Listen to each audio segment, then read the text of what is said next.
नमस्कार मित्रों, मैं बाल मुकुंद एक बार पुनः स्वागत करता हूं आपका अपने YouTube चैनल संस्कृत आस्था पर। मित्रों, इसके पहले हम लोग महर्षि सूत्र को पढ़ रहे थे। महर्षि सूत्र हमने पूरा पढ़ लिया है। आइए एक दो बात महर्षि सूत्र के बारे में जानते हैं जो बहुत ही आवश्यक है। मित्रों देखिए, हम लोग देखते हैं तो महर्षि सूत्र में एक अक्षर हा ऐसा अक्षर है। जी हाँ, ये हा ऐसा अक्षर है जो महर्षि सूत्र में 2 बार आया हुआ है। ये क्यों 2 बार आया है, इसका क्या रीजन है, क्या कारण है, आइए इसके बारे में बात करते हैं। तो मित्रों, 2 प्रत्याहार है। प्रत्याहार अभी हम पढ़ने वाले हैं। हमारे संस्कृत व्याकरण में 2 प्रत्याहार है, एक अट है और एक सल है। ध्यान से देखिए, एक अट और एक सल। इन दोनों प्रत्याहारों में हा को शामिल करना था।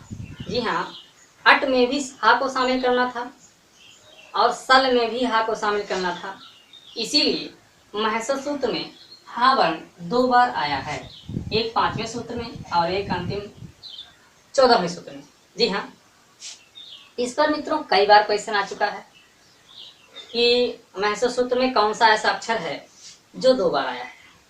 तो हा एक ऐसा अक्षर है जो महर्षि सूत्र में 2 बार आया है। क्यों आया है? हा को अट में भी तथा सल में भी शामिल करना था, इसीलिए हा को महर्षि सूत्र में 2 बार रखा गया है। क्योंकि देखिए, यदि सल में हा नहीं होता, यहाँ हा नहीं होता 14वें अक्षर 14वें महर्षि सूत्र में, तो सल के अंतर्गत जब भी हम इसको निकालते तो हा उसमें नहीं शामिल होता। अट के अंतर्गत जब ये हा नहीं होता और अट के अंतर्गत जब हम निकालते तो ये हा शामिल नहीं होता। यही रीजन है। तो हा वर्ण ऐसा है जो महर्षि सूत्र में 2 बार आया है। एक और वर्ण है हलंत वाला, जिसको एक संज्ञक कहा जाता है, वो है अड़ा। अड़ा एक संज्ञक वर्ण 2 बार आया हुआ है। एक संज्ञक वर्ण के बारे में आपको पिछले वीडियो में हम बता चुके हैं, अगर आपने नहीं देखा है तो उसको जरूर देख लीजिए। एक संज्ञक वर्ण जो होता है वह प्रत्याहार में जब वर्ण को गिना जाता है तो उसको गायब कर दिया जाता है, उसका लुप्त कर दिया जाता है। इसके लिए हमने आपको सूत्र भी बताया है, तस्य लोपा, उसका लोप होता है। कैसे क्या होता है वीडियो हम बना चुके हैं, उसको देख लीजिएगा प्लेलिस्ट में। आज बस अभी इतना जानिए, हा वर्ण जो मूल रूप से है और महर्षि सूत्र में 2 बार आया हुआ है। एक अड़ा एक संज्ञक वर्ण है जो महर्षि सूत्र में 2 बार आया हुआ है। आइए देखते हैं प्रत्याहार। दोस्तों एक बात सुनिए, कोई बात हमको कहना हो, कोई बात आपको कहना हो, तो उसका 2 तरीका होता है। एक तरीका होता है कि बात को आप बहुत बढ़ा चढ़ा के बहुत बड़ी बात कर दीजिए, उसको बहुत देर में कहिए, तो उसमें ढेर सारे शब्दों का, ढेर सारे वाक्यों का इस्तेमाल करिए और बात को बढ़ा बढ़ा करके कहिए। एक तरीका ये होता है। एक तरीका होता है कि आप किसी बड़ी बात को बहुत ही संक्षिप्त रूप से थोड़े शब्दों में व्यक्त कर दीजिए। 2 तरीका होता है। तो देखिए, ये प्रत्याहार ऐसा तरीका है जो किसी बात को बहुत संक्षिप्त रूप में कहने के लिए अपनाया जाता है। बहुत थोड़े शब्दों में बड़ी से बड़ी बात को कह देने के लिए अपनाया जाता है। मित्रों, प्राचीन काल में जो ऋषि मुनि होते थे या व्याकरणाचार्य होते थे, उनको कोई परिभाषा कहनी होती थी तो उसको वो सूत्रों के माध्यम से कहते थे और उन सूत्रों में इसी प्रत्याहार का प्रयोग करते थे। होता क्या था कि बहुत छोटे से सूत्र को कह करके वो बहुत बड़ी बात कह लेते थे। तो आइए देखते हैं कि क्या है प्रत्याहार। प्रत्याहार ऐसी विधि है जिससे बहुत बड़े वर्ण समुदाय को, बहुत बड़े वाक्य को संक्षिप्त कर दिया जाता है। देखिए, इसमें आपका एक उपसर्ग प्रति है, एक उपसर्ग आंग है, फिर आपका मूल शब्द है घ्री, इसके बाद एक प्रत्यय है घन्या। इतने शब्द खंडों से मिलकर आपका शब्द बना है प्रत्याहार। प्रत्याहार एक ऐसी विधि है जो बहुत अधिक शब्दों को संक्षिप्त कर देती है, बहुत अधिक अक्षरों को संक्षिप्त कर देती है। इसी बात को एक उक्ति के माध्यम से, एक सूत्र के माध्यम से कहा गया है। उसमें कहा गया है प्रत्याह्यन्ते संक्षिप्यन्ते, प्रत्याह्यन्ते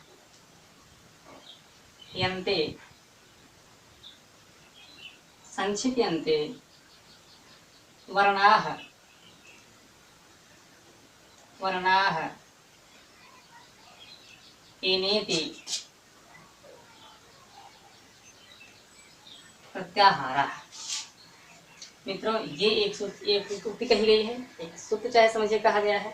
इसमें कहा गया है प्रत्याह्यन्ते संक्षिप्यन्ते वर्णाः एनेति प्रत्याहारः। इसका हिंदी अर्थ क्या होगा? तो इसका हिंदी अर्थ होगा जिस विधि से वर्ण समुदाय को संक्षिप्त कर दिया जाए।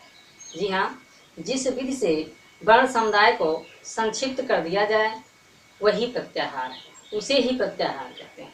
तो कुल मिला के आपने हर बात में यही एक बात समझी कि बहुत बड़ा वाक्य हो उसको संक्षिप्त कर दिया जाए, उसको बहुत ही छोटे में कर दिया जाए, इसी विधि का नाम प्रत्याहार है। जरा बहुत ध्यान से देखिए कि कैसे छोटा किया जाता है, कैसे किसी वर्ण समुदाय को छोटा कर दिया जाता है। पहली बात सुन लीजिए कि प्रत्याहार हमेशा केवल 2 अक्षरों का होता है, हमेशा वो 2 ही अक्षर का होगा, लेकिन 2 अक्षर के माध्यम से आपको ढेर सारा अक्षर बता देगा। जैसे उदाहरण के लिए एक प्रत्याहार लीजिए अच। अब अच आपको दिखाई दे रहा है केवल 2 अक्षर, केवल 2 अक्षर दिखाई दे रहा है, लेकिन वास्तव में मित्रों ये 2 अक्षर नहीं है, इसके अंतर्गत ढेर सारे अक्षर इसमें समाहित हैं, इसी का नाम प्रत्याहार है। ऐसे ही 2 अक्षरों से ढेर सारे अक्षरों को बता देना, इसी का नाम प्रत्याहार। आइए देखते हैं इसके अंतर्गत कितने अक्षर हैं, कैसे हम जानते हैं, इसी को प्रत्याहार कहते हैं। प्रत्याहार ऐसे ही होगा 2 अक्षरों का। आइए जानते हैं कैसे हम जानेंगे कि इसके अंतर्गत कितने अक्षर हैं, कैसे निकालते हैं। देखिए इसकी विधि बहुत ध्यान से देखिएगा मित्रों। सबसे पहले हम देखते हैं प्रत्याहार के पहले वाले अक्षर को, और उस पहले अक्षर को हम महसर सूत्र में शुरू से ढूंढते हैं, बीच में से नहीं मित्रों, शुरू से हमेशा ढूंढते हैं। और ध्यान रखना कि इस अक्षर के नीचे हलंत नहीं है तो बिना हलंत वाला उसमें ढूंढना है आपको, इसके नीचे हलंत है तो इसको हलंत वाला आप ढूंढेंगे, तभी हमको छोटा आ ढूंढना है जो बिना हलंत वाला है। शुरू करते हैं। तो सबसे पहले नंबर पे ही हमको वह अक्षर मिल जाता है। जब अक्षर मिल जाए तो इसको ऐसे आप मार्क कर लीजिए, हाईलाइट कर लीजिए जहाँ पर आपको पहला अक्षर मिला। अब आइए इसमें देखते हैं, अंतिम अक्षर इसमें चा है जिसके नीचे हलंत लगा हुआ है।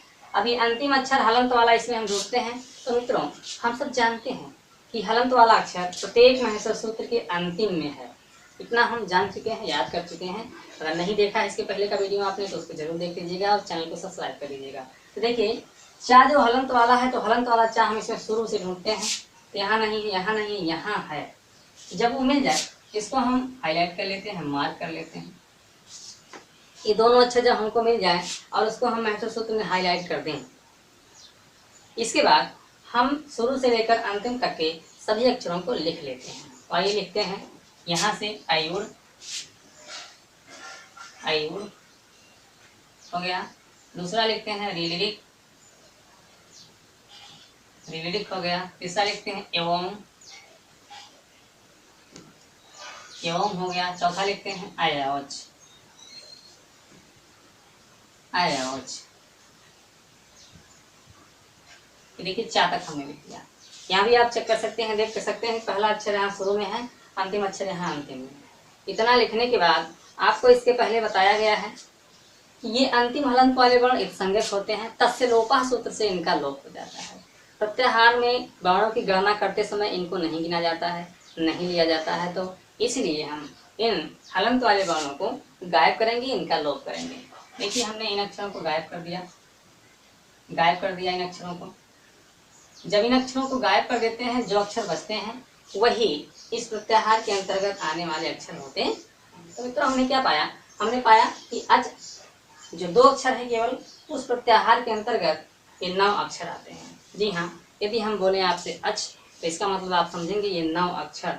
9 अक्षर क्या है, ये 9 अक्षर आपके सभी स्वर के अक्षर हैं। देखिए आ से लेकर अ तक ये सभी आपके स्वर के अक्षर हैं। इसीलिए अच को स्वर कहा जाता है, अच को स्वर कहा जाता है या स्वर को अच कहा जाता है। यही प्रत्याहार है, ऐसे ही प्रत्याहार निकाला जाता है। आइए आगे कुछ अन्य प्रत्याहारों को देखते हैं जिनकी जानकारी होना बहुत ही आवश्यक होता है। तो अच को हमने देखा कि अच को स्वर कहा जाता है। और एक और प्रत्याहार देखिए जिसमें सभी व्यंजन शामिल हैं, तो वो प्रत्याहार है हल। हल के अंतर्गत सभी व्यंजन के अक्षर आते हैं, इसलिए हल को व्यंजन कहा जाता है, हल को व्यंजन कहा जाता है। यही कारण है मित्रों, यही रीजन है कि संस्कृत में स्वर वर्णों को अच कहा जाता है और व्यंजन वर्णों को हल कहा जाता है। तो ये हो गया 2 प्रत्याहार आपका। हल के अंतर्गत कैसे सभी व्यंजन आते हैं, तो जरा सा ध्यान से देखिए। हल में से हा को ढूंढेंगे तो शुरू से हमको हा आकर यहाँ मिलेगा, हैवरट का हा। और हलंत वाला ला ढूंढेंगे तो ला हमको अंतिम में मिलेगा, यहाँ ला, ये ला हमको मिलेगा। तो हम देखते हैं कि हा के पहले ये सारे स्वर हैं, अच हैं, हा के बाद ये सभी व्यंजन हैं, और यहाँ से हमारा प्रत्याहार शुरू हो रहा है, यहाँ तक जा रहा है। इसका मतलब हर प्रत्याहार के अंतर्गत सभी व्यंजन के अक्षर आते हैं। आइए एक और प्रत्याहार देखते हैं, झस। झस, देखिए झस प्रत्याहार के अंतर्गत कौन कौन से अक्षर आएंगे, ध्यान से देखिए, इसको हम निकाल रहे हैं आपके सामने। तो सबसे पहले हम इस झा को ढूंढेंगे इसमें, तो इसमें ढूंढते ढूंढते हमको झा यहाँ पर मिलेगा, झा मिल गया। इसके बाद इस हलंत वाले खस्तिस्सा को ढूंढेंगे, तो हलंत वाला खस्तिस्सा यहाँ मिल गया।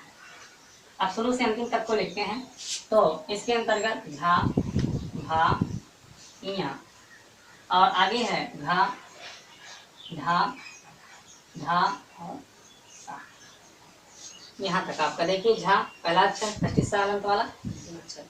इतना लिखने के बाद हम सभी हलंत वाले अक्षरों को गायब करते हैं, उनको लुप्त करते हैं। इसको गायब किया और इसको हमने गायब किया। अब इतने ही अक्षर आपके झस प्रत्याहार के अंतर्गत आते हैं।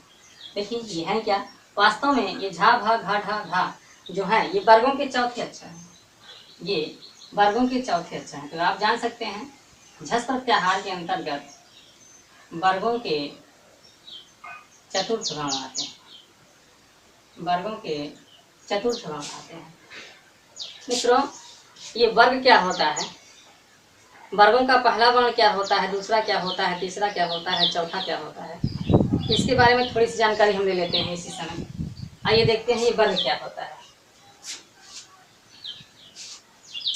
देखिए मित्रों, आपकी जो वर्णमाला है, हिंदी वर्णमाला है, उसमें सबसे पहले स्वर है छोटा आ, बड़ा आ इत्यादि, आ से लेकर आ तक सभी स्वर हैं। तो स्वर सबसे ऊपर है। इसके बाद हमारी जो लाइन शुरू होती है, का, खा, गा, घा, अंगा, चा, छा, जा, झा, इया, टा, ठा, डा, ढा, अड़ा, ता, था, दा, धा, ना, पा, फा, बा, भा और ये 5 वर्णमाला की ऐसी लाइनें हैं जिनमें 5-5 अक्षर है। आप देख सकते हैं 3, 2, 5, ये 5 अक्षर, ये 5 अक्षर, ये 5, ये 5 और ये 5। और ऐसी कोई लाइन नहीं है वर्णमाला की जिसमें 5 अक्षर हों। तो ये 5-5 लाइनों की, 5-5 अक्षरों की जो 5 लाइनें हैं, उन सभी लाइनों को वर्ग कहा जाता है। ये आपका एक वर्ग है, ये भी वर्ग है, ये भी वर्ग है, तो ये सभी वर्ग हैं, ये सभी वर्ग हैं, ये भी आपका वर्ग है, ये भी वर्ग है, और ये भी वर्ग है। ये 5 वर्ग हैं।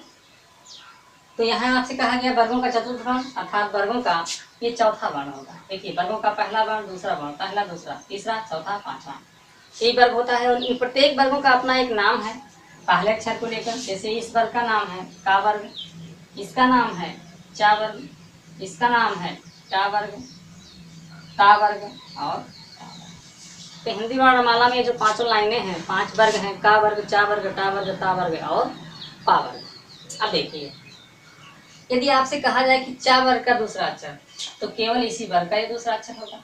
लेकिन यदि आपसे कहा जाए वर्गों का दूसरा अक्षर या सभी वर्गों का दूसरा अक्षर, तो सबका ये दूसरा अक्षर माना जाएगा। तो यही आपसे कहा गया झस प्रत्याहार के अंतर्गत वर्गों का ये चतुर्थ वर्ण आता है, यही चौथा वर्ण आता है।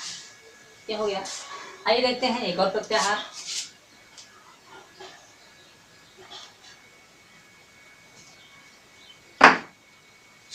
वर्गों के चतुर्थ वर्ण। तो आइए देखते हैं एक और प्रत्याहार, उसमें हम देखते हैं जस। जस प्रत्याहार के अंदर कितने अक्षर आएंगे, तो इसमें आप ढूंढेंगे जा को, तो जा यहाँ पर मिलेगा, और ढूंढेंगे बड़ा सा हलंत वाला, तो वो यहाँ पर मिलेगा। आप ऐसे ही देख सकते हैं। इसको गायब करने के बाद जावा, गाड़ा, दा, ये वर्गों का तीसरा अक्षर है। तो आप इसमें कह सकते हैं कि वर्गों का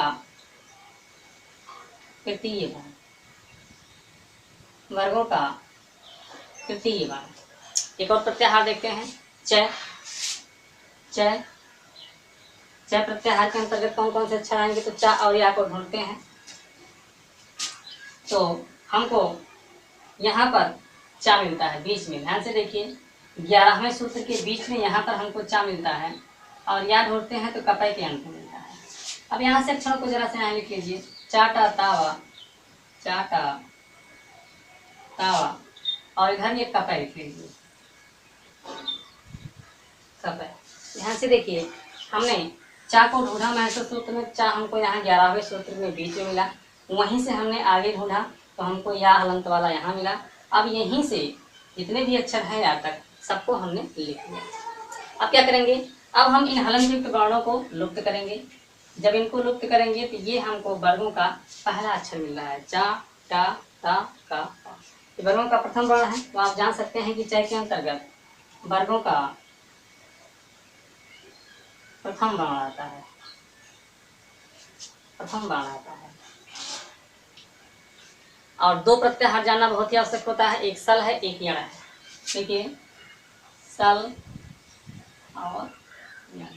सल के अंतर्गत सभी ऊष्म वर्ण आते हैं और यण के अंतर्गत सभी अंतस्थ वर्ण आते हैं।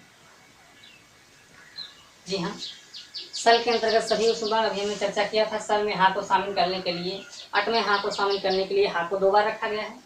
तो देखिए, सल में सभी ऊष्म वर्ण आते हैं, यण में सभी अंतस्थ वर्ण आते हैं। ऊष्म वर्ण क्या होते हैं आगे चल के आप पढ़ेंगे, यहाँ थोड़ा सा जान लीजिए।